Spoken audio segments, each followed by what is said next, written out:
What up, it's Rex Walls checking in with a Real Players review. Shout out to James, shout out to Cass. I'm going to review the independent short, The Strange Thing About the Johnsons, which was actually released in 2011. Somebody posted it on Facebook last week. It's got about 5 or 6 million views. It's really burning up on the internet right now. So the first time I encountered this movie, it was posted with a whole bunch of memes with it. It's 29 minutes, so I put it on and I lasted about 30 seconds.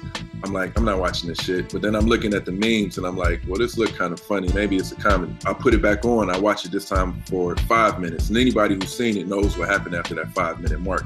So I cut it off again. I'm like, I'm not watching this shit. But this time I started reading through the comments. And I'm like, I wanted to know what everybody was talking about. They're like, oh, this is so crazy. This is disgusting. This is that. So I was really trying to figure out like what it was about.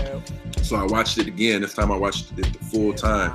And then the ending happened and I kind of realized like, wait, this might be like a serious film. This is not like just a joke. So I watched it actually again.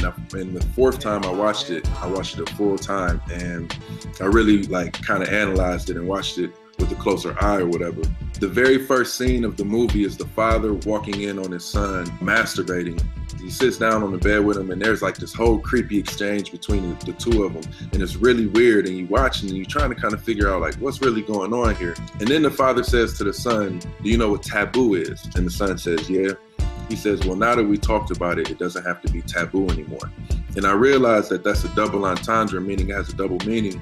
The first meaning, obvious, from father to son, saying you don't have to feel ashamed about this is a normal thing or whatever. But I also think it was a wink from director to audience saying, all right, we're going to talk about some tough things in this movie. It's going to make you uncomfortable. These are some things that people don't want to talk about, but we're going to put it on the forefront. We're going to put it on the table, and it's okay. Now that we talked about it, you don't have to feel ashamed anymore. We don't have to feel like it's a taboo subject anymore.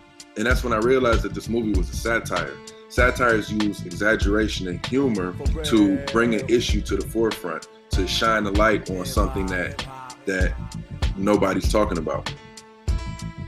And in this case, it's incest and sexual abuse. So the writer-director thought to himself, how can I make this movie as controversial as possible?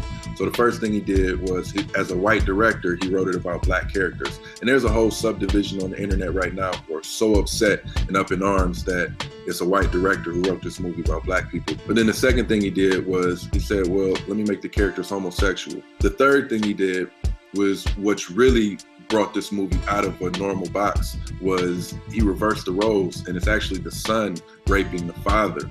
And then you add in some comedy. There's the scene when the son comes and gets the father for dinner and he pokes his head around the corner and says, hey Pops, you ready for din din? So we got all these din din memes. Then there's the bathtub scream scene. There's a lot in this movie that's really just overacted and exaggerated, and that's the satire of it. The source of this movie is a tragedy. The end of it, everybody dies. The son dies.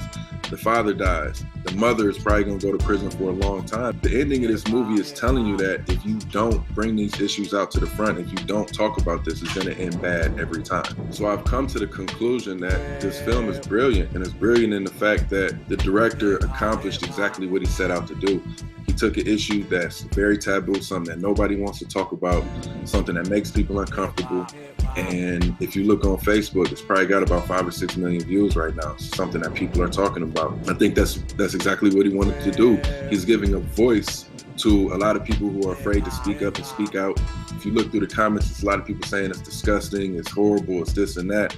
You feel that way after 29 minutes of it, but imagine if this was your life.